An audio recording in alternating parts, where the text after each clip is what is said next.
Kickoff Live. This is Tino. I'm joined here by James and Paddy for this one ahead of Celtic v Rangers. It's Celtic's first game of the new season. It might be Wilfried Nancy's last game of the new season. It might not. Who knows? I'll come to you first, James, for your initial thoughts ahead of this one. Oh, don't really know where to start. It's probably as nervous as you've been in terms of not feeling confident before a game against them in 15 years or something, long time. So I would take a draw, I suppose, not to give the predictions away right at the start of the show, but I would take a draw. It's just about not losing ground tomorrow. I don't have any hope that we can really go out and win it. But if they revert back to the Livingston style rather than whatever the hell the Motherwell style was, then we can cause them problems. We can attack and cause them problems. So just focus on that rather than the defence. Paddy, what about you? Are you fearing the worst? Do you have a bit of hope? Are you somewhere in between? I'd probably say somewhere in between, Tino. I think considering the game against Aberdeen and the game against Livingston, there was definitely much to take from it in terms of how we were going forward. The changes he made on Tuesday, I just completely baffled me. For what we seen wasn't working, was put back in place almost. And then the changes made at half time and the changes made later on in the second half was scrambling. So that has really knocked the wind out my sails in terms of hoping that we could go and steamroll this Rangers team. And the reason I say that is that I still don't think that they're anywhere near where they want to be as well, and I still don't think they're of much quality, but neither are we. This is true. It might just be kind of two poor teams slugging it out. There is a lot of trepidation, a lot of folks saying, 3-0 Rangers, this could be a doing. They're just not very good either. That's the bottom line. We're not very good at this moment in time, nor are Rangers, and we'll just need to see what plays out. Before we kick on, as mentioned at the top of the piece, this is a live show. It's the first live we've done since switching to Patreon. So thanks first and foremost to everyone that's part of that, who's watching right now from the Patreon. I've seen a few comments coming in, even to Mark Gordon, to Wigwal, to Gio, to Graham, and it's good to see yourself and various others here on the live. The whole purpose of doing the live is so that we can encourage you guys to chip in with your questions, your comments, your observations and anything else in between. So please do so. I'll keep an eye on the chat as we go along. San Fran Celtic's just joined it as well. I'll keep an eye on the chat and I'll bring some questions to the boys as and when we go through. But a question to start, James. Where is Wilfried Nancy right now in his Celtic career? It looks like, according to the press conference today, he is fighting for his Celtic life. I mean, he's swinging out a bit wild. I caught it before we came on there, and I think that shows something that he's strong enough to come out and defend himself. But you need to have substance with that, and it was completely devoid of any substance at all. Contradictory, illogical, just nothing that would fill you with any confidence. He's, as many people have said, he's in the wrong movie. What I don't understand is how anyone at Celtic, senior management, execs, board, owners, shareholders, whatever, can spend any time in that man's company and be in any way convinced he has what it takes to be a Celtic manager. It is baffling. Should never have been appointed, should have been emptied long before now. It's just, I can't get my head around it at all. Paddy, to offer a counter, so you lads know where I'm at generally. I've been supportive of Wilfried Nancy, desperate for it to work. It looks like it's not worked, and Motherwell was a real eye-opener for me because I thought there were small signs of progress. Aberdeen, Livy, albeit there was some issues during those games as well. And then you come to Motherwell, and struggling to describe, Paddy, what that was against Motherwell from start to finish. 2-0 is probably not a fair reflection of the scoreline. It was a 2-0 footballing lesson. That said, Wilfried Nancy then faces up to the press today, and who knows what kind of conversations he's had with the board in the last few days. But he's got to fight his corner. You would think even less of him if he came out and just rolled over and let guys like Keith Jackson and others take him to task. So he's got to defend himself. But like James, are you unsure about how he's doing that and what substance is behind that? Listen, I think for Nancy, absolutely, he's got to come out and defend himself, and he is sure about his methods and he's sure about how he wants to work. He's also not stupid to realise that he's not got the team that fits to this system as well. I do feel it's a difficult one for him to be put into place and try and gather something, try and make this team tick to how he wants to play, when especially he's not got the personnel. We've seen how poor that Celtic team was on Wednesday. We've seen it quite a lot this year. I like Hamish's point on Twitter. I've seen it. 17 defeats this year. That can't all be put onto one manager trying to change things and try to get an understanding of his team. That is a massive statement in terms of the quality of this squad at this point in time. And we've seen the cracks under Brendan Rodgers. We even seen the cracks under Martin O'Neill and how he got the 7 victories out of 8. I'm not so sure how he done that. What Nancy has done is been given a task where he's probably been told you're not going to have a lot of time to try and implement what you want to do, but he's stuck to his guns. It's now really, really difficult for him. He's put himself way, way into the corner. And I do appreciate the fact he's come out fighting in his presser today. But it was, as James said, there was a lot of contradiction. He was saying that he would need time. He says that he's basically speaking to the media saying, you guys are there to kill me, effectively, to kill his career at Celtic. And he understands that that's the job, but he's saying, please look at it from where I'm coming from. I need time with this team. You're not getting it in Scotland. You're not getting it. And now, listen, whether that's Wilfred Nancy's fault, whether that's Paul Tisdale for appointing him and saying this is a project, Celtic don't have time for projects during the season, especially when we're under the pressure that we're under. So again, that's gross negligence from the higher ups in terms of bringing him in and hoping he'll hit the ground running, especially with a team as weak as ours. Yeah, James, just in terms of, Paddy's right, projects, there's always an element of risk, an element of gamble, but mid-season projects, whilst we've got one of the poorest squads in our history, into the bargain following on from club legend, club hero Martin O'Neill, timing is everything in football, and whether a project is ever right at Celtic or not, has this one been doomed from the start due to the timing and the decisions made by the Paul Tisdales and the powers that be to slot Wilfred Nancy in at this stage in the season? If you knew he's the guy that's going to come in and completely change the way this team play, you shouldn't have appointed him. So there's that alone. Titles are won between November and February. That's what Alex Ferguson always said. So you don't change what's winning, and I appreciate some of the winning was ugly under Neil, but that's what Neil does in terms of the win is the important thing, and he got the wins. So yeah, the Tisdale recommending him, the timing when to bring him in, the time of the season to make so many changes, everything about it's all wrong. But you need to arrest it, you need to stop it and get and find a solution. Look, I was giving it all that serenity prayer chat and I'll just need to deal with it. I think after Motherwell, there is no way I will give this guy any backing whatsoever. I think it's one of the worst Celtic manager performances I've seen in my lifetime. You're talking about going back to the early 90s. It was so just incomprehensible, and even that was contradictory, his performance. So, yeah, higher ups have got to take their marks as well. But he alone, for Tuesday alone, should be just stopped and asked to leave. But he won't be, right? So we know that that's not the reality of it. He'll be there tomorrow. And actually, there's a comment further up, and I think it's spot on. Unless we take a tanking, he'll be there beyond tomorrow as well. And we know, James, we're in a big Celtic chat group. There's a million folks in it, and somewhere there was a suggestion that, there's some folks that might even be happy if Celtic lose tomorrow because it would expedite the process of Nancy moving on. Where do you sit on something like that? No, I don't have that in me. That's just no. I don't agree with that at all. I mean, I would take a win or a draw, I suppose, and some sense from those higher up that if we can get out of jail tomorrow, you still need to see sense that he's got to go, because if you get through tomorrow, he'll just go and lose against Dundee United or whatever it is, any games coming up. So, no, you certainly can't be wanting Celtic to lose. That doesn't make any sense to me.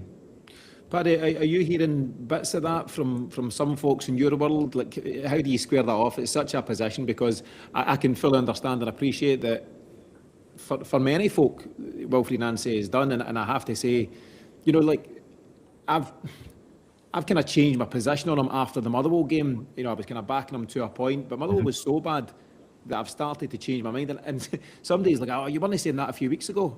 I know, things change in life, things happen, and you're allowed to change your opinion. And now with more evidence in front of me, I'm less confident than I've ever been in Wilfried Nancy, and that's where I'm at. But like James says, all three of us will be at the game. You can't do anything but support Celtic, albeit knowing that there's things beyond the 90 minutes that aren't right at this moment in time. Yeah, I'm not in the business of wanting a manager to fail, and for him to go and defeat. As I say, I'll support anyone that's in the role until the very end. Is it fair to say that it's not going to work out the way we want it to work out? I think that writing is on the wall, to be honest. I really do. I don't think he's going to be the man to take this club forward. I think already when you're looking at transfer rumours lately, a lot of them are around loan signings. That's a massive sign in terms of that we're not trusting him with a transfer window too. But to say that we want to lose a game in order for it to be moved on, no, it'll never be me, especially against Rangers. We need to go and try and win. James, you made a good point. The seasons are won. What Alex Ferguson said, the seasons are won between November and February. We're in January. We need to make sure that we keep knocking on. It's not been great in the league just now. I would love that the players rise to the occasion tomorrow. I think they need as much confidence as possible. I think this manager needs as much confidence as possible. The confidence I don't have in is if we do decide, right, this is the end of the road for Wilfried Nancy, is who comes in to replace him. I think people speak so much of Martin O'Neill coming in and him taking the helm. I think that would be a real slap in the face to Martin O'Neill if we were to offer him the job, in my opinion. And I think that it's, again, this lazy side of this board getting found out. And actually, they will stick it out because they won't want to hold their hands up and admit they've got it wrong.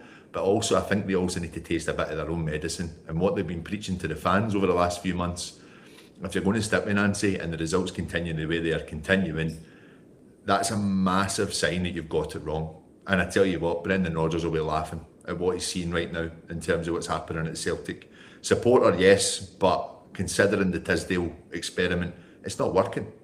It's not working. Paul Tisdale's not new in this role. Celtic fans need to remember that as well. This squad is a complete embarrassment, and actually I find that any manager coming in to take over would struggle, maybe not as much as what Nancy has, but would struggle to get a tune out of them. Yeah, I agree with all of that. You know, there's so much going on, and it's hard to disagree with anything. As I say, I would be, out of the three of us, slightly more favourable towards Nancy, but as I say, you know, Tuesday was a hammer blow to him and to anyone like myself who was holding on for that. A couple of comments coming in. Let me see, from Graham Strain. He said that Nancy's comments today made sense in terms of the fact that he didn't have time, but he always knew that. And then Graham goes on to say that he's effectively going into that press conference today, taking a shotgun and blowing his own toes off with some of the things he said. And there's various other comments of that nature. James, just in terms of the bigger picture, you know, we'll speak from a fan's point of view. How do you think the players feel just now? There's been rumours from day one that Calmac and others haven't been buying it. And I've said all along that the only thing that the manager could do, listen, he could be extremely impressive in press conferences. He could be a disaster in press conferences. But the only thing that matters is winning games of football. And he's not done that. He's won 2 from 7, 5 losses and 2 wins in his 7 games so far. And he needs those wins to validate what he's doing to the players, to us as fans, to those that appointed him. And that win rate, that 2 out of 7, it doesn't validate. And that's the only stat that really matters. We can talk about XG and how many chances we created and we're open at the back, we're not, whatever. 2 out of 7 is the only stat that matters at this moment in time. It does. That's the writing on the wall. From the players' perspective, in terms of trying to buy in, I mean, I think the squad would be open to new ideas. It's how those ideas are advised, implemented, delivered, brought to the squad. Nancy, for me, first and foremost, he shows poor judgment, and he's shown it on multiple occasions, but maybe even worse than that, he's a bad communicator. And if you're a player sitting saying, right, you know, if you're sitting there and it's Ange Postecoglou's and he's bringing you this new style, you're like, right, give me it, I'll take it on board, and then I'll go and implement it in the training pitch. I can't imagine Nancy standing in front of players and communicating the way that we see him communicating in press conferences and whatever like that. He just doesn't inspire any confidence. He's unclear. So those two elements, the poor judgment, the poor communication, that impacts on a squad's ability to take an idea and deliver it. And that's exactly what I think we're seeing. Paddy, how do you think the players feel at this moment in time? Without a doubt, there's a lack of cohesion there. I think that they are trying. They are trying to understand what's going on. I agree in a way with what James is saying in terms of it's not clicking, but I also go back to just the quality of the team. And you're not going to get a song out of this squad if what you're trying to implement is completely changing what a good 60% of this squad that have been together for 4 or 5 years. Some of them obviously been at Celtic a lot longer. They're used to such a familiar way of playing, which wasn't rocked too much with the likes of even Neil Lennon coming in, Ange Postecoglou coming in, and Brendan Rodgers. So you're effectively ripping that up. And I go back to all the other mitigating circumstances alongside that. You've got players that don't want to be there as well, and it's fairly evident. The body language from Daizen Maeda on Tuesday night, he just wanted off the park. He didn't want to move, playing in a position he didn't want to play in as well. And I feel that it's a huge task to come in and implement something like this style. You need quality players to do that. This squad doesn't have it, and I think it's a bit naive from not just Nancy, but I also think it's naive from our recruitment team that have thought, yeah, this is your idea, this sounds brilliant, come and do it. By the way, we've got no one that can play this system, but hey, give it a try. That's what it's like. That's generally the black and white of it. And I feel sorry for them in that sense, I do, because you are being given all the tools. You are expected to have the people in the know that are going to say, right, this player can do X, Y, and Z. We have spoke about sports science. We have spoke about the players that have been rested so that they're not getting exhausted and they're not playing themselves into injury. This season's a calamity. Look at the amount of hamstring injuries this team's had at the moment. Look at the amount of players that have come back too early from injury and then went back out again. The management of this squad, whether it's players in, players out, players being fit, players wanting to leave, players wanting to stay, it's a complete shambles. So from top to bottom, it's not just on Nancy, it's on the operation of the whole squad. And that's, for me, the more bigger concern and matter. Wilfred Nancy's part of it, absolutely. The big factor is how this squad has been managed completely. This is true, and I suppose Wilfried Nancy being at the forefront of it from a football point of view, he is the lightning rod that will take all the flack, and a lot of the flack is his flack to take, through his actions, his decisions. A lot of it is Paul Tisdale's and Michael Nicholson's and Dermot Desmond's and other failings at the club. And that's just where he finds himself. I don't think he's shying away from that. He says he understands that the press's job is to attack him, and he's okay with that. You do your job, but let me do mine. I wonder, we'll never really find out the answer to this, James, but I wonder what the conversation was like when he and the club were chatting through the potential of him becoming manager, and he said, what likes the squad? Are they decent? And I wonder what the answer was to that, because the squad has been shown up for what it is in recent weeks. Martin O'Neill admirably papered over the cracks and managed to eke out results. Ugly football at times, potentially, but he got the wins, and he managed to just, eke that out of the squad. But you've seen guys who have been woefully short. I mean, Wilfried Nancy will carry the can for Motherwell, but can he carry the can for some of the things that Liam Scales done at Motherwell, and that Tony Ralston done at Motherwell, and that Arne Engels done at Motherwell, all these things, Paddy? I would maybe put the argument up for Arne Engels in terms of very, very poor performance from him, and obviously the mistake that led to the second goal. But I go back to this squad management. I said this in Monday Night Show. We're speaking about Anthony Ralston. We're speaking about Liam Scales. We're even speaking about Austin Trusty. These guys are not anywhere near the level that we require. Anywhere near it. We've been fans and we've accepted the fact that we've got players there that, they're fine as a backup, but when it comes to it, they're not the quality, they're not the level that we require. We had a manager in Rodgers, and I'm not backing Rodgers up. The football became very stale and boring to watch under him, but he knew what this team needed. He wanted Celtic to take it to another level. We spent money in one season. We dilly-dallied about in the negotiations and spent way much more than what we had to on Arne Engels and Adam Ida. We've lost Ida, we'll get rid of him because we had to cut it short because it wasn't working. And Engels, the weight of it has been too much. It's been far too much.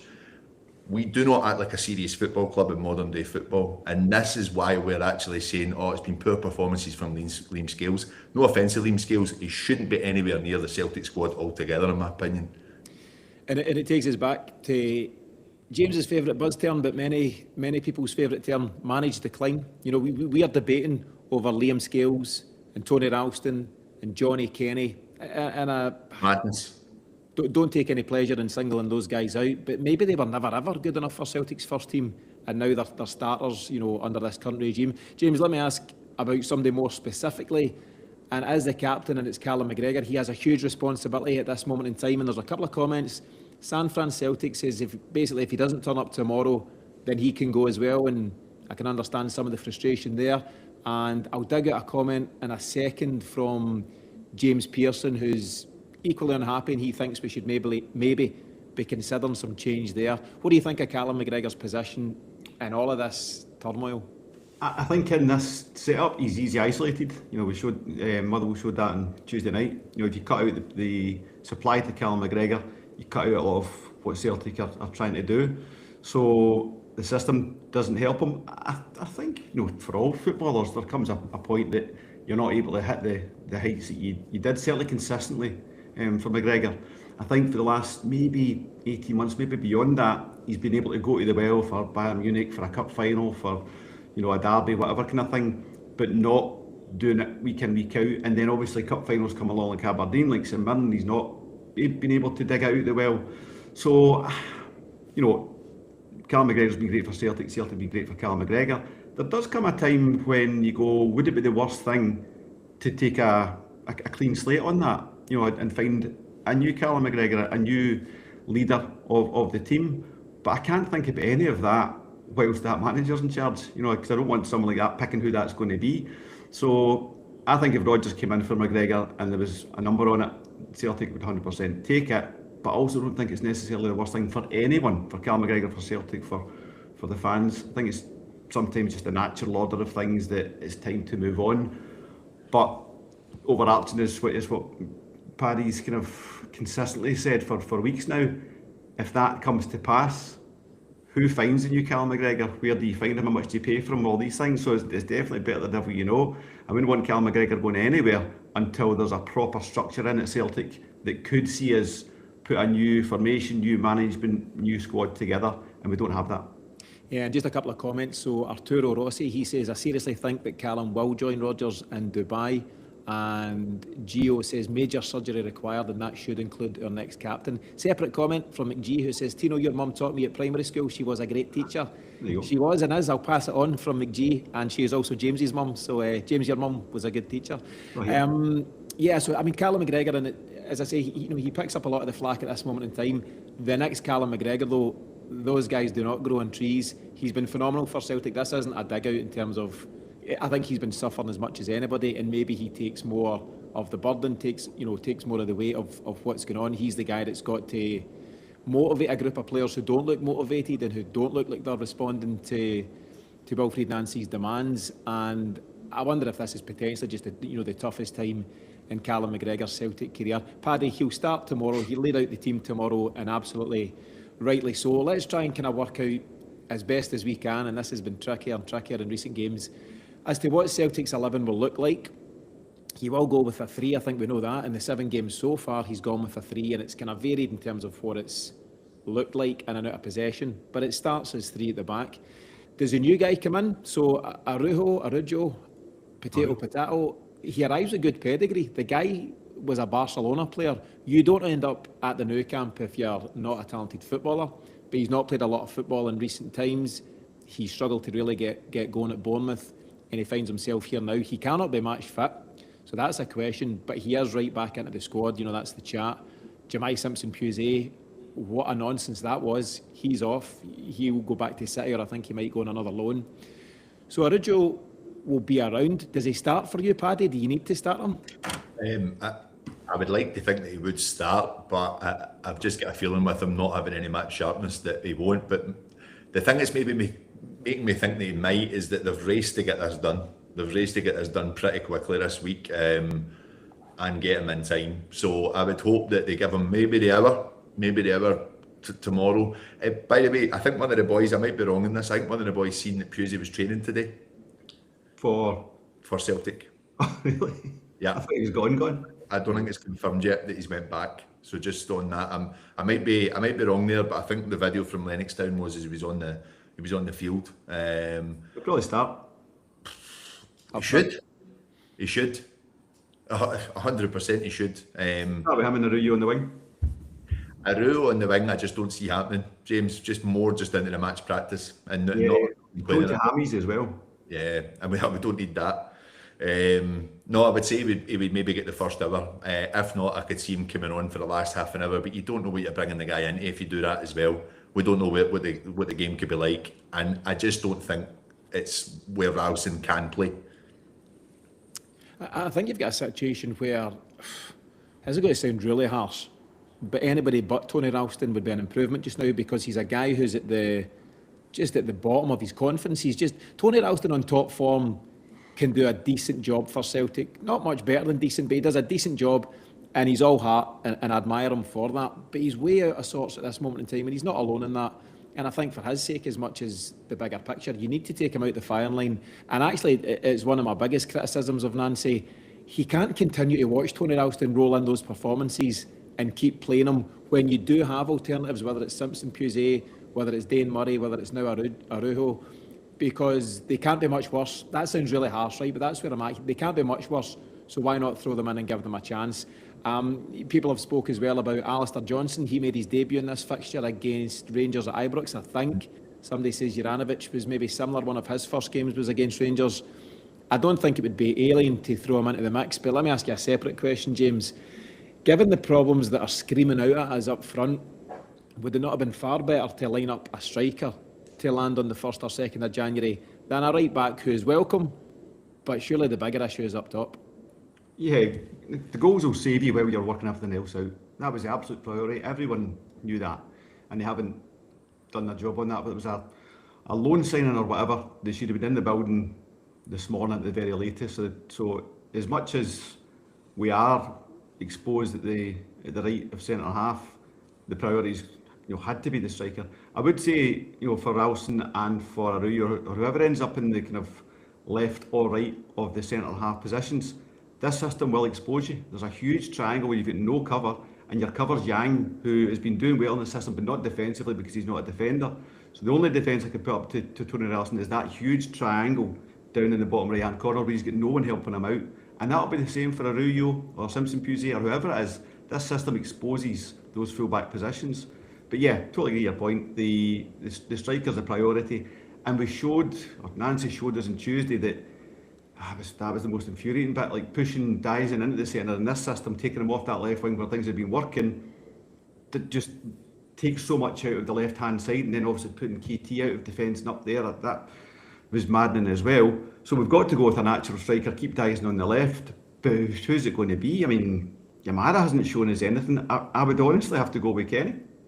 Yeah, a lot of folks are saying that in the comments, kind of further back now, but there's various folks saying that Kenny, as a natural 9, should come back in.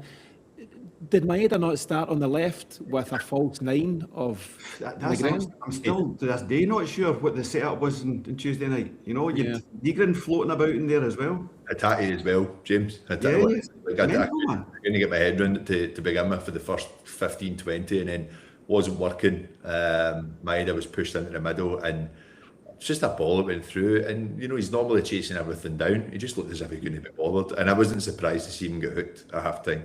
I wasn't surprised. He clearly was just like, this isn't working at all. To be honest, we couldn't get the ball out of our own box.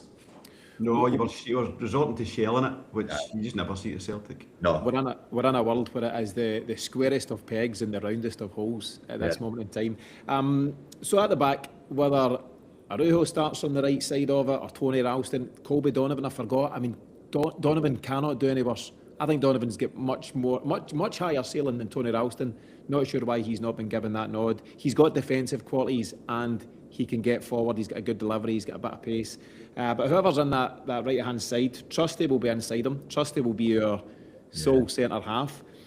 I thought KT was doing really good, really well at left centre half, but we mixed that up as well. James, would you hope to see him revert back there? Liam Scales is all over the place just now. Liam Scales was showing poor form under Martin O'Neill, and it's got worse. Again, you just can't. You can't keep rewarding that. You can't keep putting in, because the defence must be terrified. The team must be terrified when they know that they've got players who are way off confidence-wise. Yeah, I mean, Paddy's touched on Scales, you know, honest big guy and stuff like that, and he would probably thrive in a team that's always backs to the wall and just a good old-fashioned defender. You know, he does quite well for Ireland there. But that's not how we play. There's a lot of football to be played, and you see his first touch is so wild. There was one on Tuesday night. He was under no real pressure, but his touch was so bad, he ends up rushing a ball to Rio, who's tightly marked. Rio ends up having to foul the boy and take his booking. It was all so unnecessary because you've got a guy in that can't play football. KT has got to slot back in, Scales has got to be out, and I would, if you can get Dyson motivated, I would have Dyson in front of KT. Any good team, in fact, any team, you see it in Scotland now as well, any team allows Liam Scales time in the ball. This is simple as that. And then we're losing space in the middle of the park. It doesn't work. It doesn't work for how any team that has been managed under Rodgers, O'Neill, or even Nancy, they're allowing him all the time in the world, and we're losing possession, and we're losing the opportunity to break up the park and try and break through the lines. So he shouldn't be near it for me.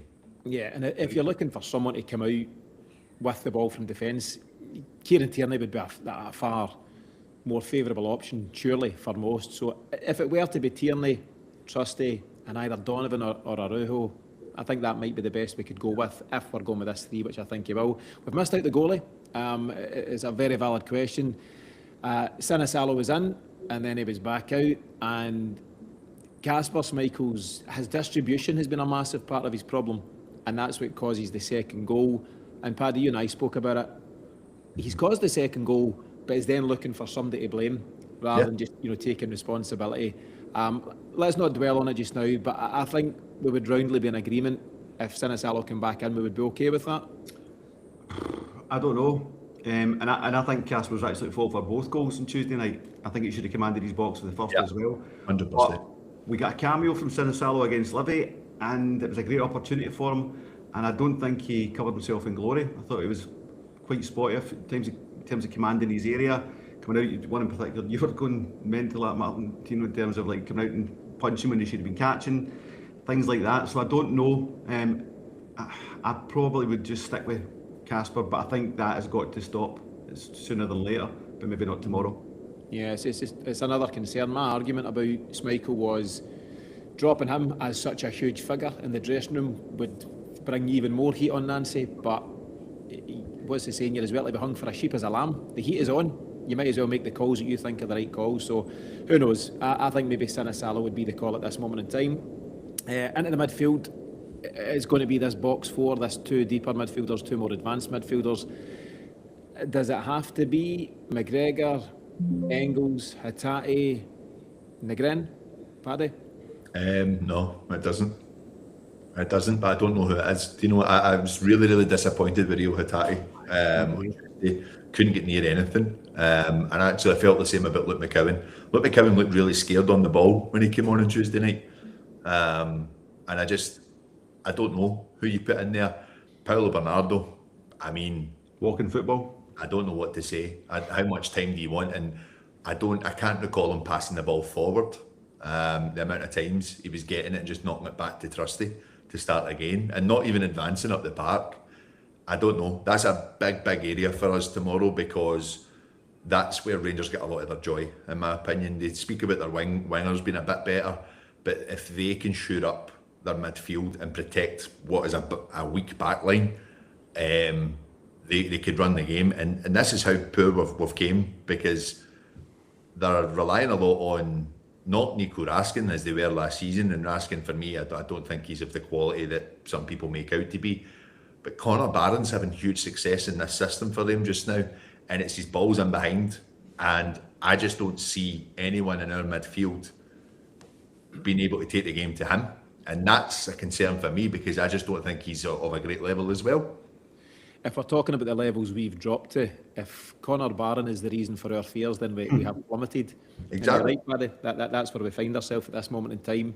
Again, managed decline. Regardless of the box four midfield, he has to revert to Maeda on the left, and not a false left winger, sometimes number 9. Be on the left and do what you've done brilliantly in your Celtic career, and it's terrify guys like James Tavernier in the Rangers right back area. I think Maeda has to be there.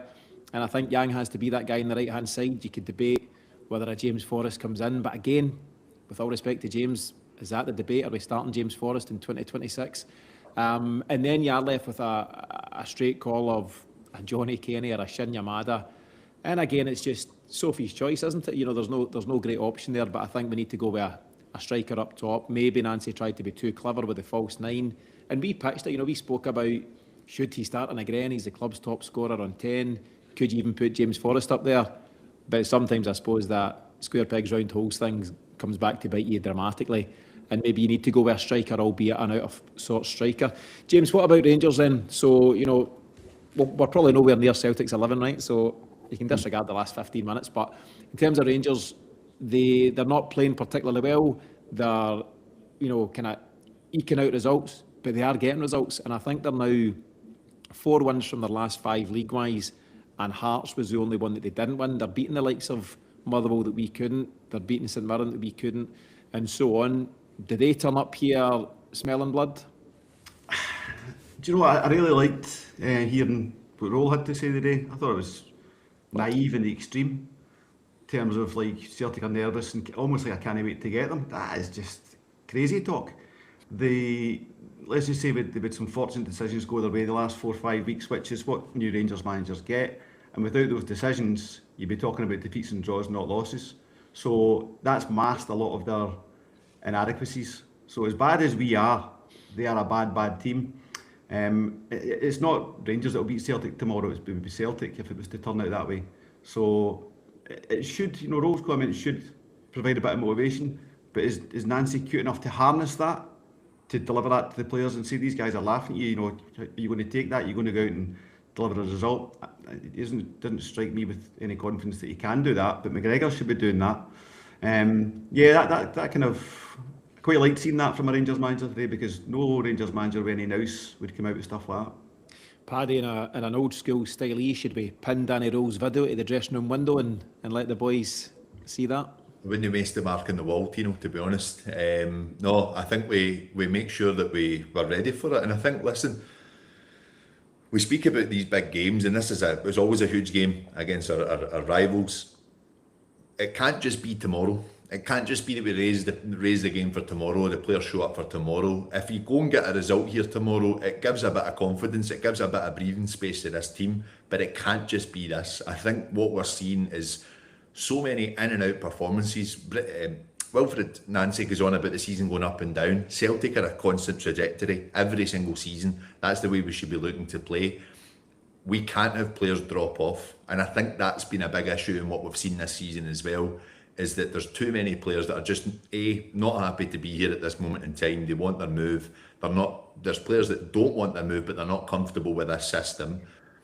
If tomorrow's about kind of bringing a bit of cohesion and bringing a bit of unity with each other, and they go and get the result, then for me, that is the beginning of hopefully something, but it always has to come from the manager, but it also needs to be backed up by the players. And if they're buying into it tomorrow and they go and get the result tomorrow, then there needs to be, right, what comes next? Dundee United, that's just as important as the game tomorrow. Paddy, what is Rangers' biggest threat? A lot of chat about set pieces. You know, they've got a bit of height, a bit of physicality. We have struggled with the physical stuff. We've seen that. You know, in Nancy's first 3 games, we lost 3 corners, goals from 3 corners, for example. Is that as big a concern as anything in open play? Well, yes, because listen, they're not a team that's going to come and play football the way that we've witnessed our own team do over the years. They've never been about that. They've been about grinning and bearing it and getting the result. And I think that's kind of where we have to be at the moment, just in terms of how we set up. We need to be clever. I remember the season, the COVID season, we were so stupid in giving away set pieces, and Rangers mopped up against us. We were really put at the back at that point. They've still got Tavernier that can put in a great delivery. They will be playing for that tomorrow. They will try and hone in on our weaknesses, which is our back line. So we need to be clever, we need to be coy, and making sure that we're trying to prevent those daft fouls in those areas. But for that to happen, we need 11 players on the park that are committed to what the manager wants to do, and committed for playing for each other as well. Yeah, I've said this before, just in the last week or so. If Wilfred Nancy's not the guy, and Callum McGregor and his teammates have decided that he's not the guy, they've still got a huge role to play in terms of just personal pride. And if if he's not for them, go and perform in spite of the manager.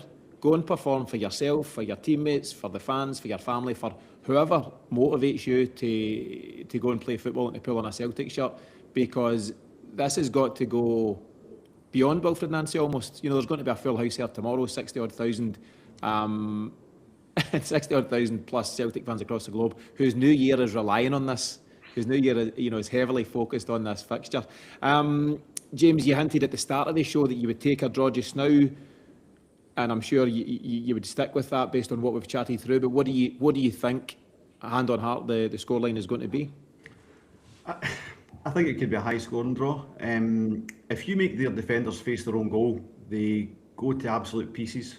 So if we look at the kind of flow we had against Livy, and to maybe a lesser extent against Aberdeen, if you listen to the more statistically minded Celtic commentators, XG is up, there's moves in place and all these kind of things. So if we can harness that, then I think we can get in behind them, and I think we can score goals, but we 100% will lose goals behind. So I would go for a 3-each draw.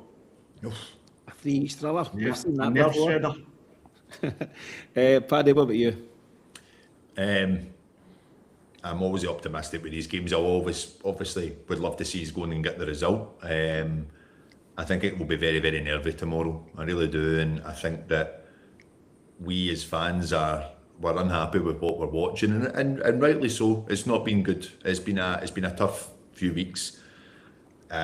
Also seen the decision that there's no movement in terms of the standing section in North Cove area being opened up as for the front rows with the Green Brigade. I think as fans, we want to be there to support them. We want to be there to back them, make sure that we're giving everything. But I can understand that the frustration and the nerves will be there tomorrow, so it could be quite a toxic stadium. And I just wonder how much that has an effect on this team as well, and those players. So I think we really need to go into it with confidence. We really need to get at them from the very get-go. I think they'll try the same. And if we can get in behind them, we can score. That's the thing. But we need to be quick, and we need to be sure about what we're doing tomorrow. That's the big one for me. If we can get out the traps quickly, I think we could get a win. I really do. I've seen this Rangers team on the game in the semi-final under O'Neill, and I wasn't impressed with what I've seen. Like you say, if the back's facing their own goal, James, they're there to be got at. But we're there to be got at too. And that's the big concern. I'd love the win. I would say if it is a win, I'd go 2-1 Celtic. A very nervy 2-1 Celtic. Nervy 2-1. I would take a nervy, an extremely confident, bag of nonsense 2-1 win all day long, Paddy. So we'll go for that. A few scorelines coming in. Let us know your scoreline predictions. We'll read out a few before the end of the show. San Fran Celtic says, I've never been less optimistic about a Celtic game in my life. 4-1 Celtic. So we'll go for that. Various other ones coming in. Let me see. Gary says 4-2 Celtic, which is good. Stephen Mitzi says a 3-2 loss. Rab McEwen says 4-2 to Celtic. I don't know where I'm at. I was speaking earlier on about, that sounds so stupid and so obvious, but this game could easily be a Celtic win, a Celtic loss, or a Celtic hammering. It could be any of the above, and it's hard to kind of really work it out, because usually in football you see patterns, and it tells you, it kind of steers your thinking. But our pattern's been so up and down, and good moments in games, absolutely, under Nancy, but over the bigger picture, we know that it's those 5 losses out of 7. But I always struggle in a game like this where, despite Celtic's failings, I think we've got a better group of players than them. This is the same dross that lost your man, Russell Martin, his job earlier on in the campaign. And there's not much improvement. I think they're slightly better, but they're not massively better. And Celtic are at home, and it's a kind of win or bust. That if not now, then when, in terms of Wilfried Nancy and this group of players. I'm going to go a Celtic win, and I think there is goals, and I'm going to go 3-2 Celtic. And I think there's another comment that's just come in as well. Steely Boy is going for 3-2 Celtic as well. That's where I'm at.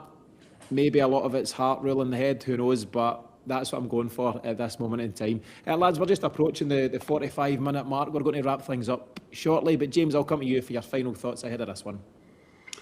Yeah, all said and done. It's still a derby, so you're going to wake up tomorrow morning ready to go. You need to just park all the the politics and the nonsense for a few hours at least tomorrow. Go and support the team, hopefully enjoy the game. Like I said, if we can get out with no ground lost on them, even better. If Hearts can drop points, we can take a point towards them. I'd be delighted. So yeah, just get back to basics, score some goals, and then we'll return to the nonsense later in the afternoon. Aye, we can revisit all that later on. Somebody said, Paddy, or a few folks have said it's been a tricky time for anyone considering dry January, because it could be a real roller coaster of an afternoon, couldn't it? It could. I'm hoping it's a good one for us. I've got some family coming over from Ireland tomorrow. John and Alan coming to join us to come and watch the game. So I'm hoping that it's not a wasted journey for Alan's 40th. Listen, as you say, James, you wake up in these mornings, all form goes out the window in these games, in my opinion. I think it's who wants it on the day. I really, really do. And I think you've got to look at the players that have been there. And again, I talk about reputation. That would have stung on Tuesday night against Motherwell. And it would have been a bit of a realisation for some of those professionals that have been about for a long time and understand what Celtic's all about. And I hope it hurts. And I hope it hurts so much that they say that can't happen again. And tomorrow's the day they try and rectify that. Yeah, that would be something, Paddy. And I think, it's just so difficult based on what's going on. But this game is huge. This game will always be huge to Celtic. And despite any feelings about, the manager and everything else going on, I think come game time we'll all be fully switched on. I need to dig out the comment. I think it was maybe William O'Toole who says 4-3 Celtic and then a lie down in a dark room, and I think that would maybe sum everything up. Thanks Paddy and James for joining us here for this one. As I say, it's the kind of first of a new series of lives that we'll be doing moving forward here on Patreon for Celtic Exchange, and thanks to everyone who's joined us for this one, and thanks to the various comments. It's a massive part of the show and it really helps steer the conversation moving forward. We'll be back on Sunday with the Final Whistle show, and the real serious hope is, for Wilfred Nancy's sake, for the players' sake, and certainly for all of us tuning in, all of our sakes, that we've got a massive win to speak to. So we'll see you on Sunday. In the meantime, as best as you possibly can, enjoy the game, and we'll see you again really soon. Hail, hail, lads.